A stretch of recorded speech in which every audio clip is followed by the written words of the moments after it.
বাবা বলছে দারুণ গন্ধ আসছে, বাইরের থেকে গন্ধ পাওয়া যাচ্ছে। দেখো এখন কেউ এসে নক করে নাকি। পাপা তুমি খাবে? হ্যাঁ খুব এক্সাইটেড। না খেয়েই বলে 200 প্লেট। উপরের ছাদে গেছে চেয়ার নামাতে, নিচে ল্যান্ড করবে এটা।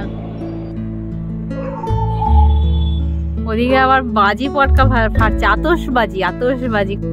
সকাল সকাল প্রীতমের ব্রেকফাস্ট রেডি। আজকে ব্রেকফাস্টে আছে ভাত, বাটার, লঙ্কা, এখানে চচ্চড়ি আর আচার, লবণ। সকালের জন্য বানিয়েছি, না এটা হচ্ছে আমাদের ব্রেকফাস্ট। আর প্রীতম টিফিন নিয়ে যাবে চিড়ের পোলাও, সঙ্গে আছে ডিম সেদ্ধ। আর এখানটাতে অল্প একটু ভাজা করে রেখেছি বাদাম। হ্যাঁ তুমি চিপস খাবে না, তুমি ডিম সেদ্ধ দিয়ে খেয়ে যাবে, হেলদি। নাও। হ্যাঁ হ্যাঁ তোমার তো খাওয়া হয়ে গেল, ওকে টিফিনও রেডি করে দিয়েছি। আর এই হচ্ছে আমার পোহার চেহারা, সবাইকে দিয়ে দিই। বাবা কেমন আছে মা? অনেকদিন পরে খাওয়া হলো না এটা, অনেকদিন পরে খাওয়া। না সবসময় ভালো হয় না, কোনো কোনো সময় চিড়েটা না শক্ত শক্ত থাকে। আজকে তো দেখলাম যে না ভালো হয়েছে। তো good morning everyone, welcome back to the channel to our new blog. সকাল সকাল আমার সমস্ত কাজ কমপ্লিট। এখন শুধু পকোর জন্য দুপুরের খিচুড়ি বানাবো, তারও সবজি কাটা আছে। আর আমাদের জন্য কি হবে মা? কি করা যায় সেটাই ভাবছি। সবজি তো কালকে অনেক আনা আছে। হ্যাঁ সবজি কিংবা মাছ আনলে মাছও আনা যায়। এখন এখানে আসার পরে একদিনই মাছ আনা হয়েছে, তারপরে মাছ আনা। ও পালং শাক এনেছি কালকে, বাবা বলছিল যে এখানে একদম টাটকা পালং শাক পাওয়া যাচ্ছে। তো পালং শাক এনে বাবা আবার কেটে ফ্রিজে রেখেছে। তো ভালো কথা, বেগুন টেগুন সবই আছে, পালং শাক হবে। আর তার সঙ্গে কি হবে দেখা যায়। এটাকে দেখো, বাবাকে কিছুতেই কাজ করতে দেবে না। বাবা ওর জামা কাপড়গুলোই এখানে একটু চুবিয়ে রাখছে ধোবে বলে, আর ও গিয়ে কোলের মধ্যে উঠে বসলো।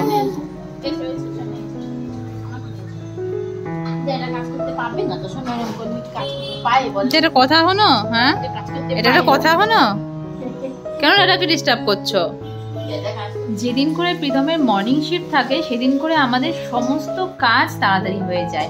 আজকে প্রীতম 10টার মধ্যে বেরিয়ে গেছে, 10টার মধ্যে রান্না বাড়ি খাওয়া দাওয়া সব কমপ্লিট। শুধু দুপুরের জন্য ভাত বসানো আর পালং শাক যেটা মা বলেছিল করবে সেটা বাকি ছিল। তো প্রিয়ানকে আমি ঘুম পাড়িয়ে দিয়েছিলাম স্নান দান করিয়ে, এই যে ঘুম থেকে জাস্ট উঠলো। আর ও ঘুমিয়ে থাকতে থাকতে আমিও স্নান করে আমার ব্লগ এডিট করা হয়ে গেছে। এখন বসাবো পোস্টে, এদিকে মার পালং শাকও হয়ে যাবে তার মধ্যে। তারপরে আমরা একসঙ্গে সবাই মিলে লাঞ্চও করে নেব।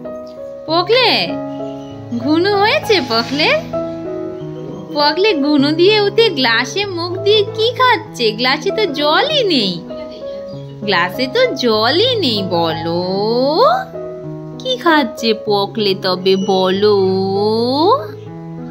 অবাক ভাবে তাকিয়ে থাকে যেন ওকে আমি কি অবাস্তব একটা কথা বলে দিয়েছি। ভদু আমার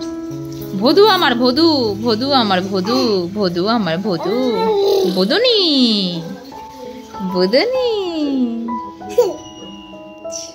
আদর আর ধরে না। একদিকে দিদিয়া খাওয়াচ্ছে কলা, একদিকে ড্যাডা খাওয়াচ্ছে আঙ্গুর।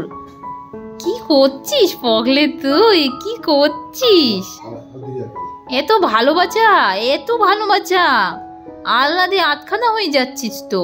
ড্যাডা দিদিয়া চলে গেলে কে করবে এগুলো? কে করবে?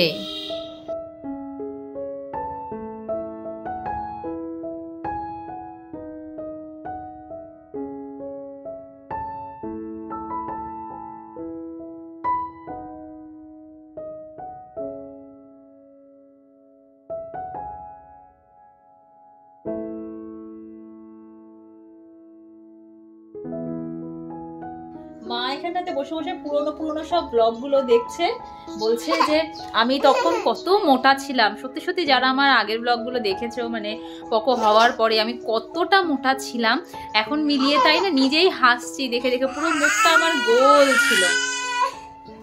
আর ভুঁড়ি যে কতটা ভুঁড়ি ছিল সেটা তো জাস্ট বলারই না। তো পুরোনো ব্লগগুলো দেখলে না বেশ ভালো লাগে। তখনকারের সময়টাতে চলে যাই, মনে হয় যে আচ্ছা। পোকোকে দেখে অবাক হয়েছি, পোকো কিচ্ছু জানতো না, সেই পোকলে এখন এত দুষ্টু হয়ে গেছে। পোকলে মনে হচ্ছে যেভাবে শুয়ে রেখেছি ওভাবেই শুয়ে আছে। এক একটা ব্লগে দেখছি আর ভাবছি যে তুই ওই টাইমটাতে ভালো ছিলিস পাপা, এখন দুত্তুর দেখি পাপা বলে আমি দুত্তু। আমি দুত্তু। প্রিয়ানকে অতি কষ্টে জাস্ট ঘুম পাড়ালাম, সারাটা দুপুর জেগে থেকে এই বিকেলবেলায় ঘুমোলো। আর প্রীতম একটু আগে ফোন করলো, করে বললো আজকে ওকে যে পোহা বানিয়ে দিয়েছি, মানে চিড়ের পোলাওটা বানিয়ে দিয়েছিলাম, ওর লাইফে খাওয়া নাকি সেরা চিড়ের পোলাও। তো এরকম শুনে আমার মনটা এত ভালো লাগলো, মনে হলো যেন ডেলি ওকে চিড়ের পোলাও বানিয়ে দেয়। যে মা এখন রেডি হলো, কোথায় যাচ্ছ মা? বাবা তো চলেই গেছে, আমিও একটু যাই। হ্যাঁ আমাকেও বলছিল, বাট আমি যাব না। তো এখন মা একাই রেডি হচ্ছে। তো মা ফাইনালি এখন বেরোচ্ছে। আর আমি আজকে রাতের জন্য বানাবো ছোলার ডাল। তো ছোলা এখানে সেদ্ধ বসিয়েছি, ছোলা তো না, ছোলার ডাল সেদ্ধ বসিয়েছি। এখানে একটু টমেটো আর কাঁচা লঙ্কা কুচিয়ে নিয়েছি, সেদ্ধ হয়ে গেলে পরে বসিয়ে দেবো ছোলার ডাল। তুমি আসো ততক্ষণে দেখি ছোলার ডাল হয়ে যায় নাকি। হ্যাঁ টাটা। ফুচকা নিয়ে এসো। এই যে কেবল বসিয়েছি ছোলার ডাল। প্রিয়ানো এই ঝাঁঝের থেকে ঘুম থেকে উঠে গেছে, তো এখন ওকে এরকম ভাবে কোলে নিয়েই আধা মানে এরকম ভাবে করতে হবে, কারণ কি এখন আর ও ঘুমোবে না। আর যতক্ষণ এই রান্না শেষ না হবে ততক্ষণ পর্যন্ত ঘরে ঝাঁঝ লেগেই থাকবে। তো অসুবিধা হবে না, কারণ প্রেশার কুকারের সিটি তো হয়ে গেছে আসল জিনিসটা। আর ছোলার ডালে সেরকম কোনো কিছু দরকারও হয় না, একটু লবণ টবণ দিয়ে নাড়াচাড়া করে নামিয়ে দেবো। এই দুধ তো একটা ছেলে, ওর জন্য আমার সমস্ত কাজকর্ম বাদ দিয়ে ওকে নিয়ে বসে থাকতে হচ্ছে। ওকে খাওয়ালাম, তারপরে কার্টুন দেখালাম, ব্যালকনিতে গিয়ে কিছুক্ষণ পাখি দেখালাম, তারপরেও বেটুর ভয় কমছে না, ঘরে কাউকে দেখতে পাচ্ছে না, ব্যাস আমাকে জাপটে ধরে বসে আছে। কি লে পাপলে, এ পাপলে, পাপলে এই দেখ, থাকলে কামড় দিবি না, কামড় দিবি না, কামড় দিবি না, কামড় দিবি না, খুব বাজে অভ্যাস হচ্ছে কিন্তু এটা, খুব বাজে। হ্যাঁ কামড় দেয় মাম্মাকে, ছি ছি ছি, ঢাকাস। দুদু দুদু। রিয়ান সেই যে তখন থেকে আমার সঙ্গে কান্নাকাটি করে যাচ্ছে, কাউকে দেখতে পাচ্ছে না। তো তুই যে এখন আওয়াজ পেলাম বাবা মা এসছে, তো দরজাটার সামনেই আমি ওকে নিয়ে বসেছিলাম। আর যেই দেখেছে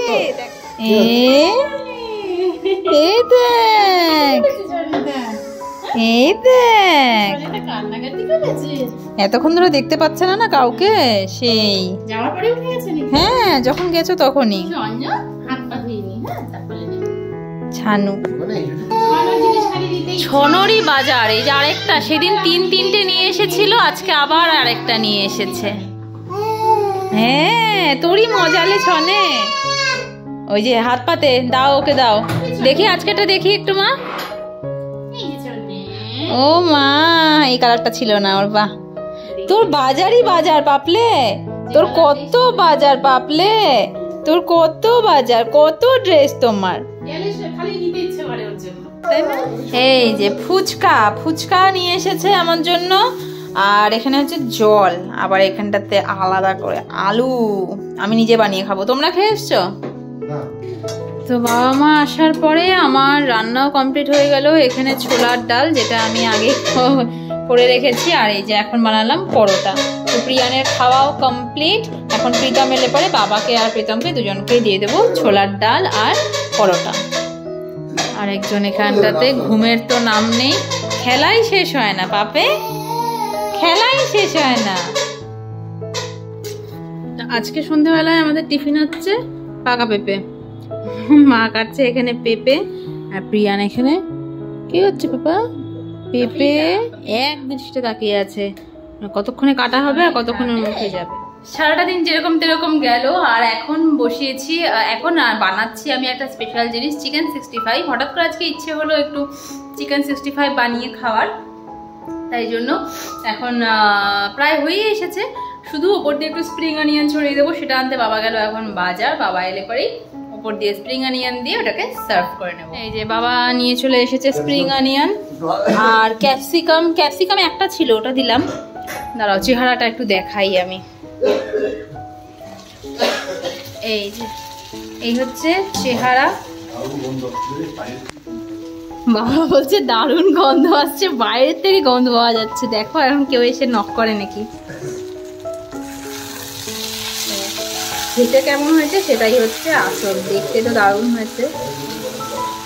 গন্ধ দারুণ হয়েছে, এখন খাওয়াটাই আছে। তো ফাইনালি আমার চিকেন 65 ডান। এখন শুধু সার্ভ করার পালা। আর এদিকে আরেকজন বসে পড়েছে, খাও খাও করার জন্য বসে পড়েছে। খাবি পাপা, তুমি খাবে? হ্যাঁ, খুব এক্সাইটেড। দাঁড়া দিচ্ছি বাবা, খেয়ে দেখো তো গন্ধের মতন টেস্ট হয়েছে কিনা। না খেয়েই বলে 200 প্লেট। দেখ দেখ পাপলা, তুই কবে খাবি এগুলো, কবে খাওয়া শিখবি? না লবণ টবণ দেখে নাও, লবণটা হয়ে গেছে। তো এখন প্রীতম এসেছে, এখানে 2 রকমের মিষ্টি এনেছে আর তার সঙ্গে চিকেন 65টা আমি সার্ভ করে নিয়েছি। এখানটাতে আমি বানিয়েছি পরোটা, তাও আবার ঘিয়ে ভাজা পরোটা। আর এখন এই যে মাংসটা মা রান্না করেছিল দুপুরবেলায়, সেটা এখানে দিয়ে একটু ভালো করে জাল দিয়ে নেব। কেমন লাগলা? এত টাইম নিয়ে বললে অপূর্ব। একদম না আমি খাবো না। হ্যাঁ ঠিক আছে, চিকেন 65 মানে সত্যিকারে তাও তো অনেকক্ষণ হয়ে গেছে বলে তুমি ক্রিসপিটা পেলে না, নালে ক্রিসপি তাই। খাওয়া দাওয়া তো কমপ্লিট। এখন এই যে হাতে মশার ব্যাট নিয়ে যাচ্ছি ছাদে। কে কে যাচ্ছি? আমি, বাবা আর এই যে মা। প্রিয়ানকে ঘুম পাড়িয়েছি, প্রীতমও ঘুমিয়ে পড়েছে, ভীষণ টায়ার্ড সারাদিন পরে এসে। তো বাবা আর ছেলে ঘুমোচ্ছে আর আমরা বাবা মা মেয়ে মিলে ছাদে যাচ্ছি। এত সুন্দর হাওয়া দিয়েছে আজকে। শুনলাম যে আমাদের উত্তরবঙ্গে নাকি প্রচণ্ড ঝড় হয়েছে, তো এখানে ঝড় তো হয়নি, বাট সেটারই একটা ঠান্ডা হাওয়া চলছে হয়তো। তো সেই হাওয়াটাকে এনজয় করতে যাচ্ছি। আর প্রচণ্ড মশা এখানে, তাই মশা মারার ব্যাট নিয়ে এসেছি। বাবা আবার ওপরের ছাদে গেছে চেয়ার নামাতে, নিচে একটু বই। ছাড়ো না, ছাড়ো।